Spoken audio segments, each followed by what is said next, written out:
Ho tenim? Sí, aviam, si no cau aquesta cosa, va, ja està. Ja tenim força gent a dins. Si vols començo presentant i et deixo fer. Molt bé. Bé, som aquí i avui fem aquesta xerrada telemàtica perquè demà farà 27 anys, l'11 d'abril del 93. Guillem Agulló, un jove maulet, va ser assassinat a Montanejos. En parlarem amb la Núria Cadenes, que és escriptora, llibretera, també periodista, i si tirem enrere, si ens en anem a un dia precisament com avui, un 10 d'abril del 88, fa 32 anys, es fundava Maulets, de la qual la Núria és fundadora, per tant també et felicitem per aquest part polític que també és teu. 5 mesos més tard de la fundació de Maulets, el 9 de setembre d'aquell any 88, la Núria va ser detinguda i empresonada preventivament, acusada de pertànyer a Terra Lliure. 4 anys més tard, el 92, seria alliberada i absolta per falta de proves per l'Audiència Nacional. Avui parlem amb ella de l'assassinat de Guillem Agulló, no només per haver estat mauleta, sinó perquè ara fa 2 mesos va arribar a les llibreries el seu nou llibre, precisament es diu Guillem, que és una novel·la documental que narra els fets. Jo intentaré donar peu a la Núria per anar tocant diferents aspectes, però la deixaré fer bastant. Vosaltres podeu fer preguntes al xat, me les aniré apuntant, i al final llançaré a la Núria la tria que bonament hagi pogut fer. Per tant, comencem, Núria, al principi. Qui era Guillem Agulló? Bé, en Guillem Agulló era un jove valencià de Burjassot.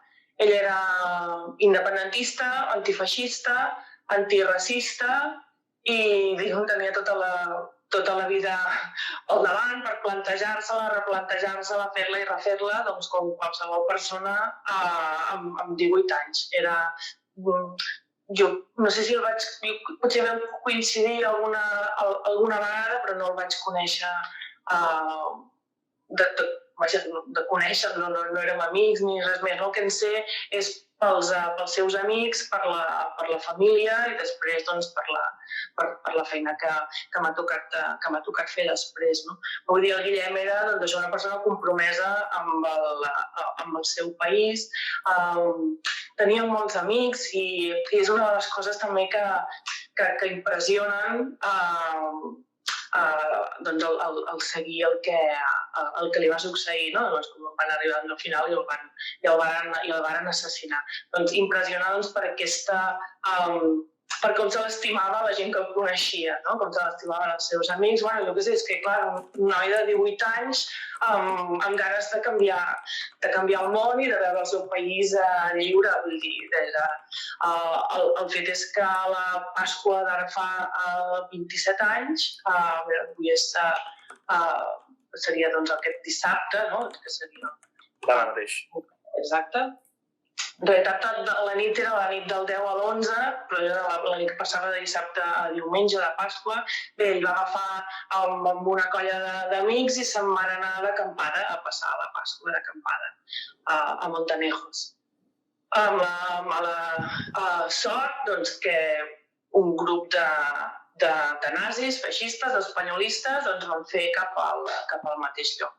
Els van identificar en l'autocar, van coincidir amb un d'aquests individus, van identificar el Guillem, ell era conegut perquè era una persona activa políticament i es movia per València, per Burjassot, i el van identificar. I a la nit del dissabte, entre un grup de nazis, el van assetjar, el van acorralar, el van anar apartant dels seus amics, el van apallissar i finalment li van clavar una navalla al cor i el van assassinar aquella nit allà a Montanejos.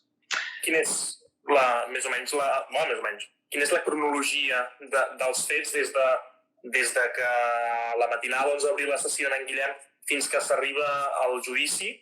què passa?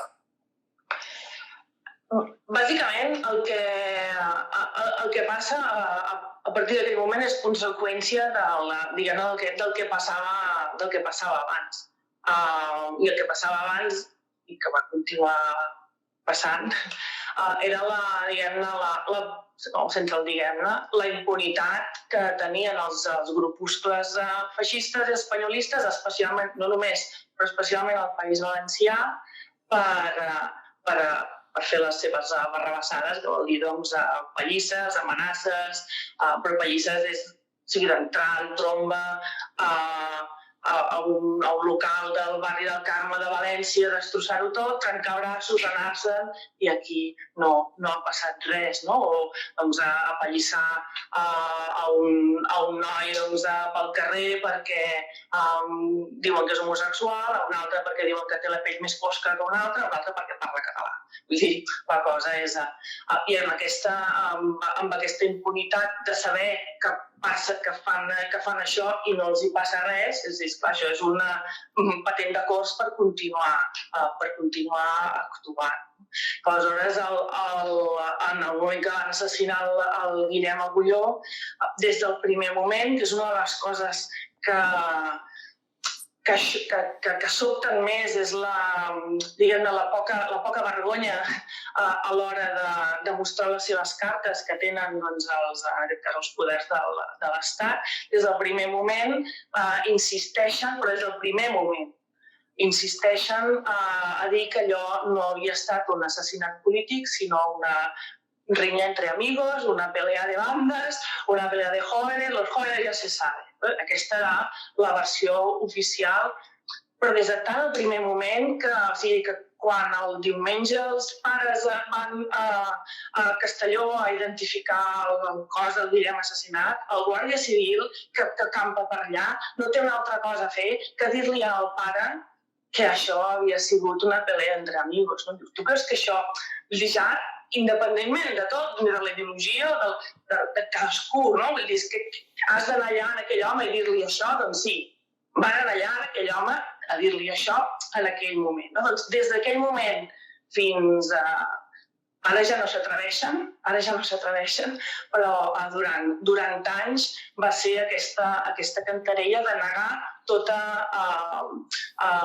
responsabilitat política, no? Negar-se a investigar les connexions de les trames feixistes que operaven amb garantia, especialment a la ciutat de València, i dir que allò no tenia res a veure ni amb la ideologia nazi feixistoide dels assassins, ni amb el fet que coneguessin el Guillem i que l'ataquessin. Ell duia un pegat aquí a la caçadora que li havia cosit sa mare, que era fora nazis, i que l'ataquessin també per això, i evidentment ho van negar en tot moment. Aquella nit, abans d'això de la Guàrdia Civil que he comentat, aquella nit, que és també molt simptomàtic, les que passen coses esfereïdores des de vell començament. I després no deixen de passar coses esfereïdores durant tots els anys que van seguir fins al judici i després. És a dir, qui va passar la nit als calabossos aquella nit amb el Guillem mort van ser els amics del Guillem. Els van retenir, perquè formalment no es podien detenir, els van tenir retinguts tota la nit. O sigui, nois i noies de 16, 17 anys, 18 anys, que han viscut altres mals, més que no sé, només que no et pot ni imaginar, de veure com el teu amic l'acorralen i l'assassinen i el deixen allà estès a terra, i després els tanquen en un calabós l'endemà al matí durant hores, interrogant-los als amics del Guillem. Mentrestant, els assassins no els van incomodar ningú. Van passar la nit allà a les seves tendes o el que fos i l'endemà se'n van anar cadascú per la seva banda. Les fuerzas y cuerpos de seguridad de su estado no van fer cap detenció. no van detenir ningú. Els assassins del Guillem no els van detenir. Es van lliurar coordinadament 3 dies després. 2 dies, els 4 o 5, i el Pedro Cuevas l'endemà, des d'Alacant. De manera coordinada, se'n van anar tots juntets i es van lliurar a la policia, van fer les mateixes idèntiques declaracions. No, això no té... Vull dir, no és una cosa que sigui en absolut espontània, no? Doncs això va succeir aleshores. Clar, va ser un trasbals molt gros pel conjunt del país, no? Jo crec que ens van fer adults de cop. Expliques que des del principi es va vendre el relat aquest de la pelea entre amigos, que es van activar els mecanismes per explicar que l'homicidi no era un assassinat polític. Com era aquest? O com analitzes que funcionava aquest engranatge entre premsa, policia, judicatura i extrema dreta? El fet és que també des de seguida, des del diari Les Provincias, perquè són, diguem-ne, sempre els articles ignominiosos, sempre hi ha algú que els escriu, encara que no els assigni, i després hi ha algú que els publica, i en aquest cas això era el diari Les Provincias. Van fer una campanya que realment mereix un estudi. Jo en el llibre n'he posat algunes píndoles simplement perquè es vegi el to d'algunes de les notícies, diguem-ne notícies, que va publicar aquell diari en aquella època. Però mereix, i crec que ja hi ha algú que ho està fent, mereix un estudi sistematitzat d'una campanya, diguem-ne, sense... Ni se n'amagaven ni tenien per què fer-ho, perquè era el seu estil. Van fer una campanya d'atacar la figura del Guillem Agulló, que és una cosa que ara llegeixes, diguem-ne, notícies que van escriure en aquella època, i sembla impossible. Mira que n'hem llegit de molt grosses durant molt de temps i se'n continua llegint de molt grosses, Però allò, amb aquell to, amb aquella desvergonya, parlant d'un noi al qual acabaven d'assassinar,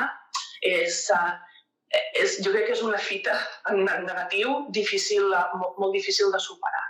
Clar, però per posar-nos també en context, en aquella època especialment al País Valencià i especialment a la ciutat de València, es vivia en aquest clima de permissivitat i d'assenyalar objectius per als quals després els suposadament incontrolats elements de l'extrema dreta espanyolista podien actuar. Hi ha una cosa que em va costar també d'explicar, que em va costar d'entendre quan vaig anar a viure a València.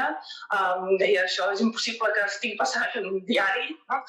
I que em va costar després d'explicar a la novel·la, perquè algú que no l'hagués viscut i que després ho llegeixi sempre penses que llegirà algú de Portugal o d'Alemanya o d'Itàlia, no? Que ho pogués entendre, que era una secció que hi havia al diari Les Provincias que es deia El Cabinista. I era un espai on suposadament era un contestador automàtic, la gent suposadament, els ciutadans, i telefonaven i feien els seus comentaris o denúncies. Clar, la realitat, molt bona part del que s'escrivia en aquell cabinista, que se suposa que era espontani o ciudadano, estava escrit des del diari mateix. I des d'allà, això assenyalava. Llavors ells posaven... Realment la comparació és odiosa, però al fons és el mateix, assenyalaven, posaven l'estrella a la porta d'un comerç. És a dir, este professor que és catalanista, que s'hi han passat per davant per exemple, un dels exemples que surt al llibre, de la Societat Coral del Micalet, que és una entitat cultural de la ciutat. Doncs he passat per allà cabinista i resulta que he vist una bandera catalanista, independentista i no sé quantes. Doncs què passava al cap de poc? Doncs que algú anava a la Societat Coral Micalet i agredia la gent, trencava els vidres i feia pintades. Vull dir, clar, no era una cosa... No era innocent ni era superflu, no? El que passava era... A més, avalava públicament aquest clima de persecució, d'assenyalament, d'intimidació a la població, de fet, no? Perquè, clar, pretenien obligar la gent a callar i a no significar-se en cap aspecte perquè podies ser assenyalat, no? De fet, professors d'universitat o d'institut que rebien pallisses o gent que sortia en cartellà, era una situació realment molt greu, no? I per tant, quan les províncies assenyalaven,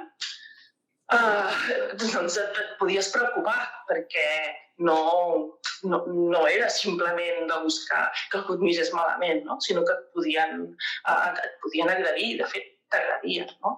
Clar, estem parlant d'aquest clima de llaurar el camp perquè després hi puguin passar les coses que hi passaven. El que passa que va arribar el cas del Guillem Agulló i va ser aquest adonar-te'n que, a més de tot això, d'aquest botín continu, perquè a València això es vivia així, això de no tornar a casa sol o sola, anar en grups i anar repartint perquè ningú es quedés sol al final perquè li podia passar alguna cosa. Es vivia així, no? No dic normalitat, no era una normalitat, però... Es vivia així. Exacte, no?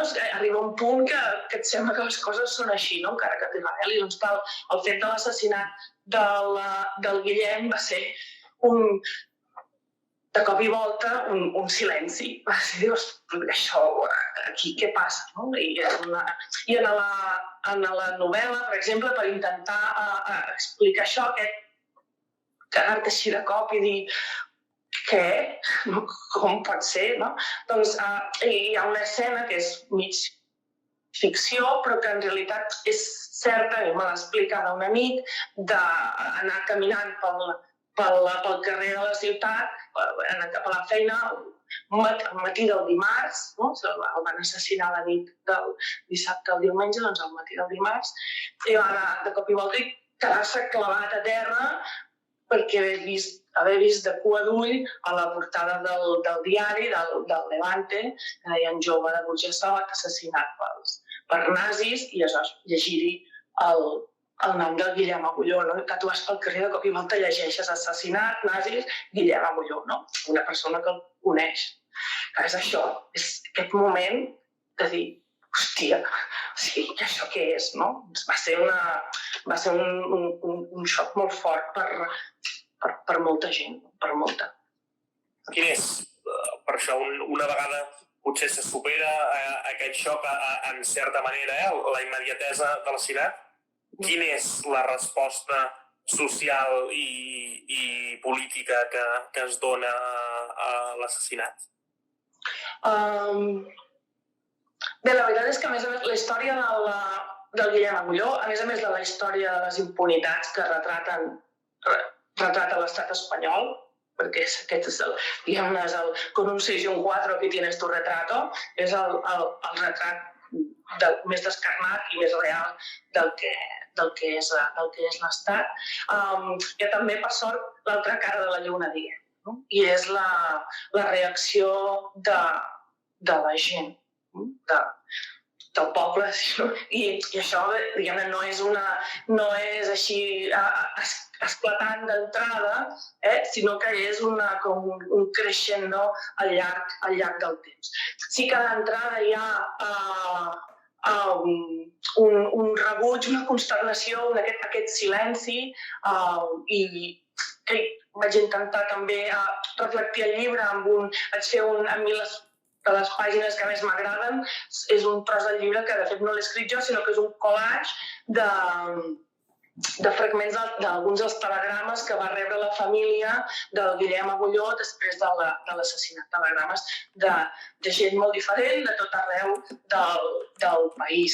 I en aquells telegrames ja hi ha condensat tot el que sabíem de fet. Tots. Des de, a més, la sorpresa primera, la ràbia, la tristesa, la solidaritat amb la família i l'assenyalament també de les bandes feixistes que sabíem que hi havia, no va dir que parlo un passat com si d'això, no? Però estem parlant d'aquell temps al País Valencià i de les permissivitats i les complicitats i les aquiescències i sabia que aquests grupuscles feixistoides els hi fan la feina bruta. No? Tot això ja era d'aquells telegrames, de diferent manera. El que, a més, ens mostra el cas del Guillem Agulló és que si no calles, és que, i això és aquí tenim l'exemple sobretot, em sembla a mi, de la seva família, els seus pares i les germanes, que des del vell començament van denunciar que eren davant d'un crim polític, d'un assassinat polític, que malgrat el dolor indescriptible no van callar mai i que van actuar amb aquesta serenitat tan ferma que encara ara quan els accents impressionen. Doncs ells des de vell començament van fer una denúncia constant del caràcter polític de l'assassinat del seu fill i no els van fer callar. I aleshores amb ells tota el que s'ha dit després, la generació Guillem Agulló, que va créixer amb aquesta ràbia i amb aquesta força al mateix temps, no? Aquesta combinació que jo penso que és bastant indestructible. No? I amb el temps es va anar sumant, en aquesta denúncia s'hi va anar sumant cada vegada més gent. No? I aquesta és també la història d'una resiliència, no? D'un comprendre i constatar com la història avança si la fas avançar. No avança perquè sí ni perquè tinguem la raó, perquè a vegades tens la raó, però si no empenys, doncs quedes amb la raó i amb poca cosa més, no? Sinó que aquest... Espera, no m'he carregat. Espera, ara no m'hi veig, espera. Carai. És que jo i la Tavera. Vosaltres em veieu? Ai, va. Sí. Soc aquí,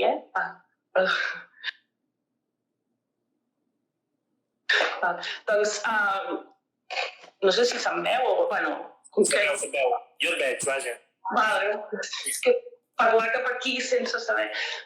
Doncs, el que deia que si la història avança perquè la fem avançar i adonar-se que de vegades quan ens pot passar que si un dia surts a enganxar cartells o fas una xerrada o fas una cosa d'aquestes per l'Instagram o organitzes un concert o que sigui, no? Que sembla que dius, mira, vas picant ferro i no saps això ben bé perquè serveix, no?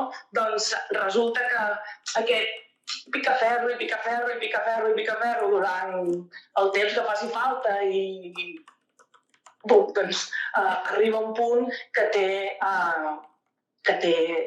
resultat, no? I aquesta és una de les lliçons, jo crec, que podem treure del cas Guillem Agulló, no? Perquè d'intentar silenciar-lo, d'intentar negar-lo de vell començament, l'existència de grupuscles feixistoides que actuaven amb impunitat, negar que fos un crim polític, que van atacar el Guillem perquè era independentista i antifeixista, de negar-ho, passar d'aquella negació i que semblava que hi havia això la família i 3 o 4 més, no? Que anaven dient, no, escolteu, que això, doncs d'aquella situació a l'actual, en què ja ningú no només no gosa negar-ho, sinó que 27 anys després n'estem parlant i fins i tot les Corts Valencianes tenen un premi que es diu, un reconeixement que es diu Guillem Agulló, justament per reconèixer la tasca de persones i d'entitats que lluiten contra els crims d'odi i el feixisme. Doncs això és un canvi gros i val la pena també que ens n'adonem, no? I que ens adonem també fins a quin punt no hem de deixar de denunciar els responsables de fons d'aquest assassinat. Aquesta va ser també una de les tasques. Abans parlaves de Maulets, per exemple, doncs una de les tasques de Maulets en el seu moment va ser aquesta. Doncs arribem al judici. Què passa en aquest judici? I quin és també el paper de Maulets durant el judici? Bé, clar, a Maulets ens vam quedar, o sigui, la gent de Maulets es va quedar en xoc amb l'assassinat del Guillem, perquè és això, una cosa és una cosa i l'altra és una altra. I de cop i volta havien assassinat el Guillem. Vull dir, és allò que dius, no és ni un eslògan, ni és una cosa general, ni és un passarà. O sigui, han assassinat el Guillem. I va ser perquè també m'ho van explicar, diguem-ne, la gent que ho va viure en directe, doncs un moment molt dur i un fer-se grans de cop, no? Perquè, clar, Maulets era una organització de joves i continuaven tenint 16, 17, 18 anys l'endemà de l'assassinat, però més que créixer de cop, algú va dir que vam perdre la innocència, no? I va ser una mica això, perdre de cop la innocència i adonar-te'n de fins a quin punt doncs, podien arribar a fer mal. Aleshores, a partir d'aquí es va anar aprenent sobre la marxa, veure què havien de fer o què s'havia de fer en aquesta situació. I aleshores el paper de Maulets, i sobretot després de cara al judici, des del moment que es va decidir presentar-se com a acusació popular, clar, hi havia la contradicció aquesta que era una organització independentista que fem presentant-nos en un judici a la justícia espanyola. Aleshores, aquesta contradicció es va resoldre dient no, nosaltres anem allà justament a evidenciar el que no voldran, el que no volen que surti a la llum, que és justament el caràcter polític de l'assassinat. I aquesta seria la funció de Maulets, insistir, com deia Fuster, oportuna i importuna, i algun aforisme del Joan Fuster que diu això, doncs insistir, tant si molesta com si no, en el caràcter polític de l'assassinat i en la denúncia de les trames feixistes i de les seves impunitats, els seus encobridors i de les responsabilitats que en això hi tenia els aparells de l'estat espanyol. I aprofitar el judici com a altaveu d'aquesta denúncia. Si et presentes com a acusació popular, doncs tens després accés a la premsa i pots anar denunciant les coses que passen allà dintre i evidenciant el que es negaven a investigar. Maulets va fer tot aquest seguiment. L'altre dia m'explicaven la gent que ho duia, perquè dic, és que els de la Forja volen saber què passava en aquella època, què feia la gent de Maulets i de més. I clar, van dir això, apreníem amb la pràctica, llegint sobre que ja no s'inventa res, com encarar em tornaré a carregar això, com encarar un judici polític, llegint sobre això, parlant amb els advocats, debatent, intentant trobar la manera de poder-ho tirar endavant. No? I aleshores, aprofitant que eren fora, doncs, per exemple, Maulets va presentar tota una bateria de testimonis que volien dur al judici perquè expliquessin doncs, això, les connexions policia, van citar doncs, a la Maria Consuelo Reina, que era la directora de les províncies, o determinats personatges coneguts de les trames feixistoides a València, uns responsables de la policia, del PSOE, una mica perquè es veiés d'on sortia aquests els assassins concrets, no? Que al capdavall no són més que l'umbempeons, no? D'aquest xup-xup que els crea i que els utilitza, no? En contra nostra. Clar, evidentment, doncs, els jutges van negar tots aquests testimonis, no van deixar passar cap, es van negar a investigar les connexions amb les trames feixistes i de més. No? I clar, doncs, cada vegada que Maulets ho presentava i ells ho negaven, doncs ho explicava. I no tant explicar-ho als jutges aquells, que ara l'explicaràs a ells, els imputia, sinó sobretot a la gent jove que és, de fet, aquí s'adreçava a Maulets. Aleshores, van fer una campanya forta amb d'altres organitzacions, vull dir, no només Maulets, a instituts i de cara a la gent jove i per explicar el cas i per mobilitzar-nos i per estendre-ho, no? I la veritat, jo crec que va anar bé en aquest sentit, no? Perquè moltes de les coses que vam maldar perquè s'expliquessin ara estan prou explicables. En aquell judici, clar, és que hi van passar coses, és que... Jo et volia preguntar, què destacaries, quines irregularitats destacaries d'aquest judici? Aquest judici no té nom, és el pitjor que he vist en ma vida, però de llarg. I mira que l'estat espanyol, en judicis ignominiosos, diguem-ne que n'és especialista, però allò que van fer, clar, és que tu senties aquells jutges i tot el muntatge i deies, és que esteu parlant d'un noi que l'acaben d'assassinar. L'han assassinat a ell, no? I perquè durant el judici, d'entrada, estaven més interessats a conèixer quina era la ideologia del Guillem Agulló que no pas la dels assassins. O sigui, va arribar un punt que semblava realment que allà qui investigaven, qui tenien assegut en això dels acusats, era el Guillem i no pas els assassins. Va ser, com algú escriu ara per aquí en l'Instagram, una farsa de judici. És el paradigma del judici farsa.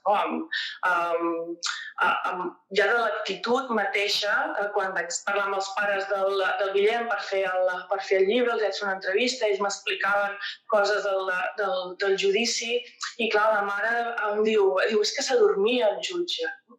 I jo sé que aquesta no és el pitjor que hi va passar, ara si parlarem d'altres coses. Aquesta no és la pitjor de les coses que hi van passar, però és significativa també, no? Dius, allà aquell jutge adormint-se, no? I tractant malament els pares i tractant els assassins amb aquella deferència amb què els tractava, no? Clar, això són coses de vegades subtils però que també configuren el que passaven allà. No? I allà el que passava és que estaven insistint fins a la basca, fins a l'avorriment, que el Guillem Agulló duia un puny americà. Aquesta era tota la cosa que semblava que s'havia de dirimir allà. Un puny americà, que és com una defensa del ferro que es posen la gent a la mà per colpejar més fort, que fan algunes coses aquí, que no hi era. Vull dir que en cap moment ningú mai no va dir aquest puny americà americà, no? O sigui, no existia. Però deien, els assassins, deien que el Guillem en duia un. I per tant, durant tot el judici es va parlar d'allò. Que és tan absurd, dius, però no heu de parlar d'això. Heu de parlar de la navalla que el va matar, perquè hi ha una navalla que el va matar. És aquest l'objecte. És aquest l'objecte. No l'objecte inventat que digueu vosaltres que duia el Guillem, que és la víctima. Clar, però en quin cap això? Doncs aquesta era una dels eixos centrals d'aquell judici, no? Investigar el Guillem i el Puigdemont. Fins al punt que van treure's de la màniga a mig judici un personatge que en van dir la testimoni X, perquè era això, era una persona femenina, perquè la van fer entrar amb un casc de moto, doncs una parafernàlia, van buidar tota la primera planta on es feia el judici perquè ningú la veiés. Ella va entrar a l'edifici aquell amb un casc de moto, envoltada de policies, perquè deia que tenia por. I clar, quan al començament van dir que hi havia una testimoni que estava protegida, que en dirien testimoni X, de la qual no se'n podia saber el nom, clar, pensaves, ostres, normal, no? Acaben de matar a un noi, doncs ella té por que li puguin fer alguna cosa, perquè semblava que fos una testimoni que posés en evidència els assassins, no? Doncs resulta que no, que era una testimoni que parlava del puny americà. Clar, dius, però això què significa? De qui té por? No? Que és el que preguntava la mare del Guillem. Diu, de qui té por? De nosaltres, dels amics del Guillem, de qui té por? No? Clar, van fer tot el teatre per representar aquesta perillositat del Guillem. Clar, això és gravíssim. És gravíssim. Una testimoni que ni els advocats no van saber qui era, que encara no se sap, que apareix del no-res i que diu que algú li ha dit que ha vist que el Guillem duia un puny americà. Clar, tota aquella li van fer a aquest personatge, la van fer que s'acollís a una mena de protecció de testimonis que s'utilitza pels narcotraficants, no sé quantos de la màfia, era una figura molt estrafolària. Clar, diu, per protegir-la d'aquí, dels pares del Guillem, però això és greu. I era tot per generar aquest clima d'assenyalar la víctima, intentar passar el judici a l'altra banda. Clar, davant d'això, aquesta va ser la gota que va fer vessar el got i des de Maulets es va retirar del judici en aquell moment. Abans de fer això, va recusar el tribunal per parcialitat, denunciant-li la seva parcialitat per coses tècniques i per haver acceptat aquesta testimoni, per tot un seguit d'irregularitats que no va prosperar. I el que sí que va prosperar és que per haver fet aquesta recusació la justícia espanyola li va posar a Maulets una multa de 100.000 pessetes, no? En aquella època eren bastants diners. I a partir d'aquí Maulets es va retirar del judici també per denunciar justament la connivència de la justícia espanyola amb l'assassinat, de fet, o amb l'encobriment o la campanya contra el Guillem Agulló. Però clar, la qüestió no era què passava dintre del judici, perquè allò ja estava dativat des de vell començament, sinó què passava a fora. I a fora hi passava que la consciència d'aquesta injustícia o d'aquesta brutícia estatal cada vegada s'estenia més, no? I aquesta és la qüestió.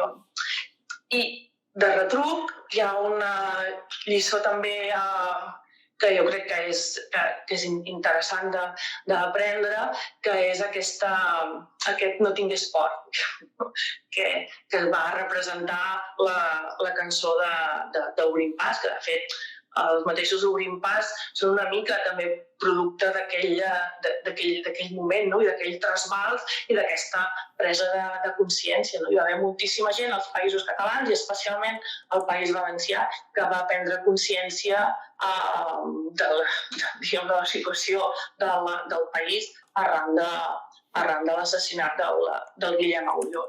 No en volien un i en van tenir milers. S'acaba el judici per això i l'audiència sentencia 14 anys per Pedro Cuevas, que era l'executor material de l'assassinat, absol a la resta de membres del grup. Pedro Cuevas per això acaba passant només 4 anys a presó. Què se sap? Què van fer després a aquesta gent que, si bé alguns van ser absolts, Pedro Cuevas sí que va ser condemnat, es van amagar, van seguir amb la seva activitat? Se'ls ha perdut la pista? Què se sap d'ells? Bé, la veritat és que no... En aquest cas, no crec que aquests personatges siguin, diguem-ne, siguin el centre, hagin de ser el centre d'interès, no? El que passa perquè al capdavall és allò que dèiem abans, són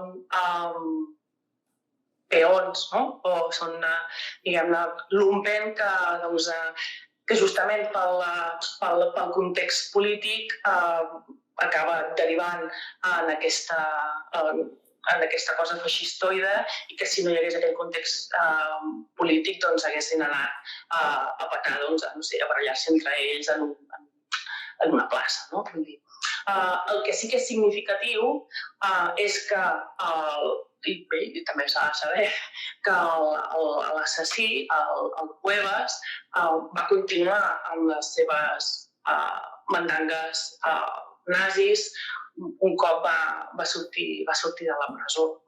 I, per exemple, hi ha un altre cas que aquí en el llibre surt al final un petit apèndix, no? Però que també mereixeria, ja ha merescut reportatges i de més, no? Però mereixeria també un altre llibre llarg o una pel·lícula o el que fos, que és el que en deien l'Operació Panzer. I en aquesta operació policíaca del 2005, crec que era, a València i Rodalia van detenir una vintena de nazis amb armament de tota mena. Armament de tota mena, vull dir que tenien un bazooka o pistoles, navalles, una ballesta, de tot, no? Bats de béisbol, punys americans. A més, es dedicaven també a la fabricació i venda de punys americans i de més. Parafernàlia nazi, creus camades, Hitler, de tot, no? I entre la patrulla aquesta, els detinguts, hi havia, com no, doncs el Pedro Cuevas. Aquesta història també és interessant perquè, per això mateix, simplement perquè veus el fil i mira el fil, torna a aparèixer aquí, però és que a més, quan va haver-hi el judici, que va ser si aquestes detencions eren el 2005, el judici va ser el 2014, bé, doncs aquesta gent va quedar absolta, perquè a més hi ha un detall sense importància, i és que qui tenia en custòdia tot aquell arsenal que els hi van incautar era la Guàrdia Civil. I es veu que per un error encara inexplicable, que encara no saben com devia poder passar, doncs totes aquelles armes es van destruir i van quedar fetes fosfatina i no es van poder presentar en el judici. És una mica, lo siento mucho, no volverá a ocurrir, ¿no? Lo siento mucho, m'he equivocat, no volverá a ocurrir, no? Que deia el rei espanyol, que matava els elefants. Doncs és aquest, no volverà a ocurrir i ja està, no hi ha armes, pim-pam, no? Aleshores els van absoldre i encara van reclamar indemnitzacions per les armes que no els havien tornat, i les armes i les coses nazis que no els havien tornat i que els havien destruït. Doncs, this is Spain, my friend. Bàsicament aquesta és una altra vegada el relat no és tant els peons aquests, no? Què passa? O sigui, què passa que la Guàrdia Civil crema aquestes o destrueix aquestes armes, què passa que queden absolts, què passa que després els indemnitzen i què passa que encara riuen. Què passa que encara riuen. Aquesta és la qüestió, perquè al capdavall de personatges d'aquests, bé, hi són, i són d'aquestes excrescències que van sortint, no? I una temporada n'hi ha 10, una temporada n'hi ha 15 i una altra temporada n'hi ha 50. Però no són ells el problema. Aquí la qüestió de fons és l'Estat que els alimenta, que els deixa córrer i que els explícitament o implícitament els diu que això que tu fas no ho pagaràs. O de vegades fins i tot a l'inrevés no tindràs les teves velles recompenses. No? Aquesta és la qüestió. No? I especialment al País Valencià, això no només, però especialment al País Valencià s'ha viscut diguem-ne, de manera molt cruenta. No? Aquí allò que deien, la transició, doncs, la van fer a la seva manera i amb aquestes maneres, justament, durant un llarg temps. Et llanço una última pregunta, de les meves, diguem, de les de la Forja, i passo després a les que m'he anat apuntant, que han anat llançant pel públic, que encara podeu escriure i les intentaré recollir. L'última que et volia fer jo és respecte a tu parlaves de la generació Guillem Agulló. Potser és una generació que mai ha deixat de créixer. Totes les fornades de militants independentistes l'han anat tinguent com a referent i fins i tot aquells que han nascut després del seu assassinat sabem d'ell i el reivindiquem no només any rere any, sinó cada dia. Quin aprenentatge creus que han de treure totes aquestes noves fornades de joves independentistes que comencen a militar dels fets de l'assassinat d'en Guillem? Jo crec que no us ho he de dir jo, vull dir, això vosaltres ho teniu prou clar i, de fet, una de les coses boniques que, mira, sort que ho has dit perquè abans hi pensava, dic, ostres, això fa 27 anys que va passar. I jo ara n'estaré parlant amb una persona, bueno, i amb més, no?, que ja haurà per aquí, però tu no en deus tenir 27, diguem-ne, no? No. Per això vull dir que i dius, ostres, i aquesta xerrada l'heu organitzada vosaltres i el Guillem el teniu present vosaltres contínuament i cada any l'11 d'abril a tot arreu del país, sempre d'una manera o altra hi han passat coses boniques de record i de lluita, no? Doncs jo crec que aquesta és la lliçó més vella al capdavall que en podem treure d'això, no? Que a més no hem fet de la figura del Guillem Agulló una memòria ranconiosa, sinó a l'inrevés. És un esperó de lluita i és una figura de vida. És aquesta cosa preciosa que és capgirar, no? El dolor que van causar els nazis, capgirar-lo i convertir-lo en esperança del futur. No? I això que sembla una frase feta no és, i és el que s'ha aconseguit al llarg d'aquest temps. No? Aquesta és I és difícil de fer això i ho fem. Per tant, què he de dir a la gent jove, què us he de dir a vosaltres que ara no recordeu perquè no el coneixíeu, no? Però sinó que manteniu la memòria del Guillem Agulló i del que significa, què us he de dir que no sapigueu, si ho feu vosaltres, no? Aquesta és jo no he de dir res, cadascú... La gràcia és que no ho hagi de dir ningú, no? Sinó que ja passa. Això és el millor que ens pot passar, això que passa, no? L'única no lliçó que digui jo, sinó de la història és aquesta, que la història avança si la fem avançar. Això és important, i si en aquest cas l'hem fet avançar i ha avançat, doncs en d'altres casos també, no? I vull dir que és el capdavall de la nostra feina és aquesta, no? Intentar que la història avanci. Molt bé, et llanço algunes de les preguntes que s'han fet pel xat.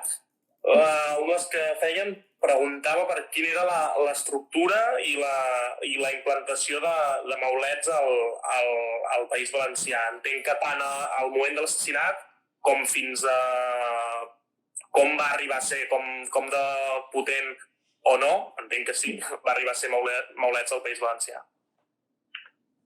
Doncs igual que la resta del país, perquè, clar, Maulets va néixer d'àmbit nacional i així vam ser. No tenia estructures separades del País Valencià o a les Illes,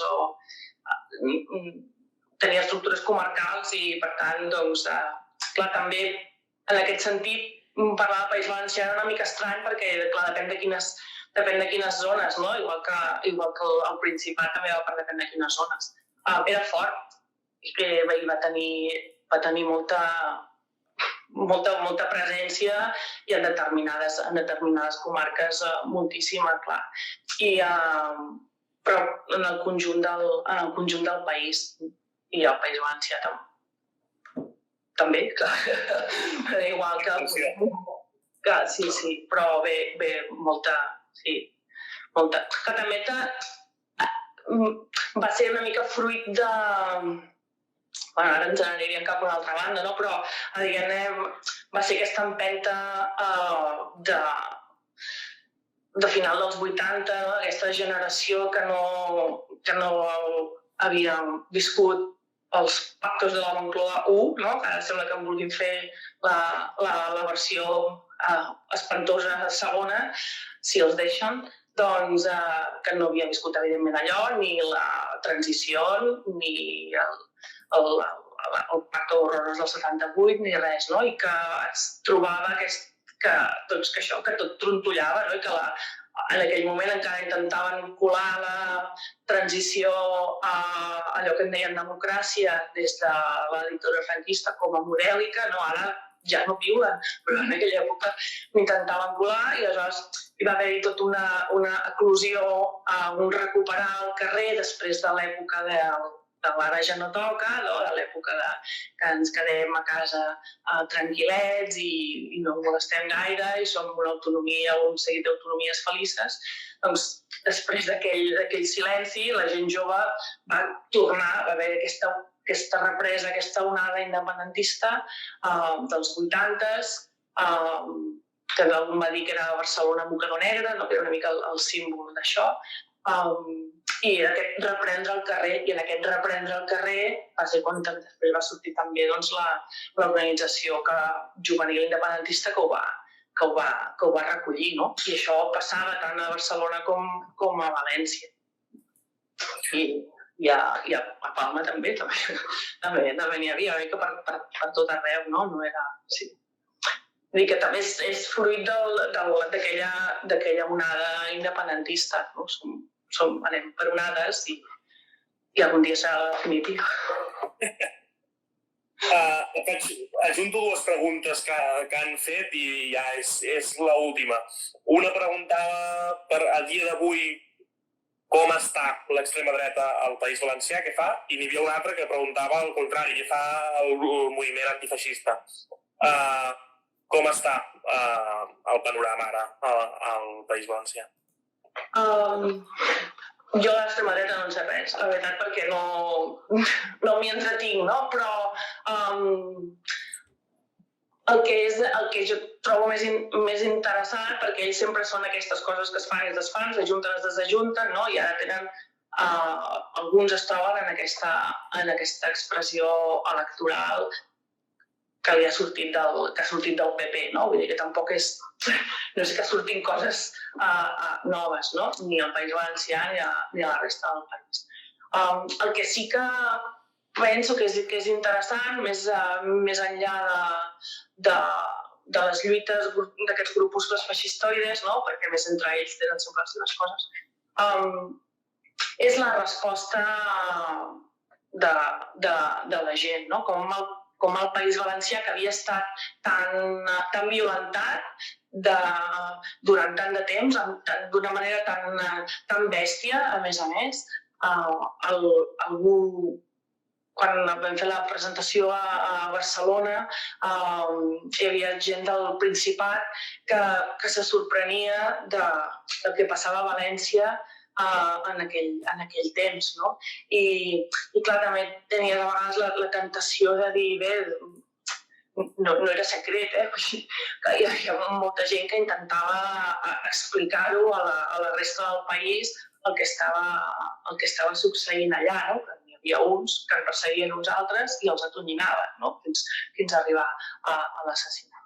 Quan de vegades intentaves explicar què passava al País Valencià, pujaves cap al nord i això, intentaves explicar-ho, hi havia gent que mirava com dient, ostres, és que a València ja se sap, no? És que a València hi ha nazis, no?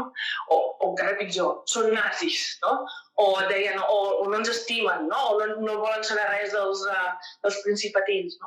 I clar, quan deien això, deies, bueno, qui, no? Qui no vol saber res de tu, qui no t'estima, no?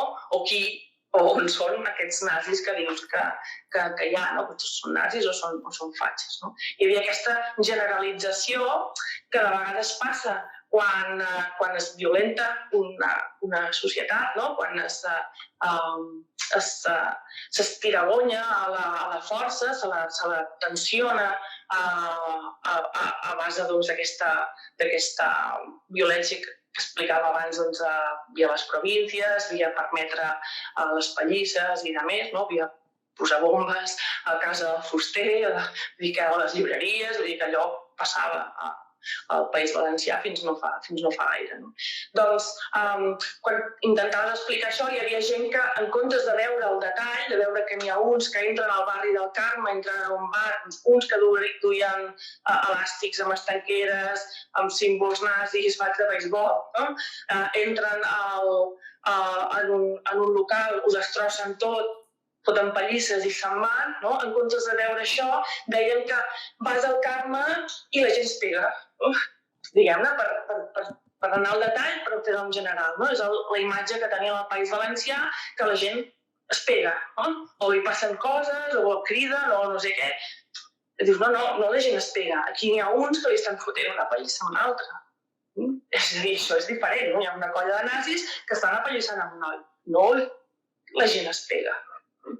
Per tant, entendre això ha costat molt de temps i encara aquesta imatge del País Valencià, segons com, encara rebota per allà dalt, no? I ha costat molt de temps d'aconseguir-ho entendre. I d'entendre també que allò que passava ara no passa, perquè el País Valencià no era fatxa, encara que governés el PP. M'avisa a l'Instagram que ens queden 10 segons de directe perquè deixa només fins una hora. Per tant, res, només agrair-te, enviar-te moltes abraçades que t'ha fet la gent als comentaris i també a la militància de la Forja. Això se'ns acaba. Moltes gràcies.